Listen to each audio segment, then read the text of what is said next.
কে এই গোলকিপার যে পিএসজি কে এনে দিল শিরোপা? একটা না দুইটা না চারটা পেনাল্টি সেভ, তাও আবার ফ্লেমিঙ্গোর বিপক্ষে, যে ফ্লেমিঙ্গো এক এক করে সব দলকে হারিয়ে এসেছে পিএসজি বনাম ফ্লেমিঙ্গোর ম্যাচ যখন 120 মিনিটে গড়ায় তখনই দেখা মিলে এক নতুন নায়কের, যার ম্যাচ শুরু হওয়ার আগে কোনো নাম ছিল না, কিন্তু সেই এখন শিরোনাম। চারটা পেনাল্টি সেভ দিয়ে পিএসজি কে এনে দেয় শিরোপা। চলুন জেনে নেই কে সে। তিনি হলেন মাতেবেই সাফোনভ, একজন রাশিয়ান গোলকিপার। এই লম্বা গোলকিপারের উচ্চতা প্রায় 6 ফুট 3 ইঞ্চি, 1.92 মিটার। জন্মস্থান রাশিয়ার ক্রাসনোদার অঞ্চলে। ছোটবেলা থেকেই গোলপোস্টই ছিল তার ঠিকানা। ক্রাসনোদার একাডেমি থেকেই শুরু, সেখানেই নিজেকে তৈরি করেছেন একজন আধুনিক সুপার কিপার হিসেবে।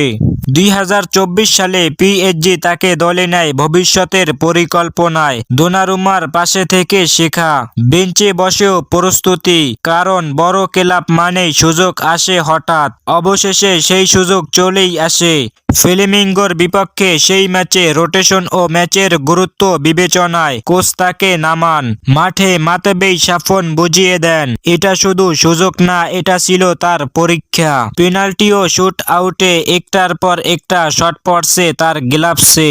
রিফ্লেক্স, পজিশনিং, মানসিক দৃঢ়তা, সবকিছু মিলিয়ে তিনি হয়ে ওঠেন দেয়াল। তিনি যে শান্ত মাথায় একের পর এক পেনাল্টি সেভ করে গেছেন তা দেখে সকলেই হতভম্ব।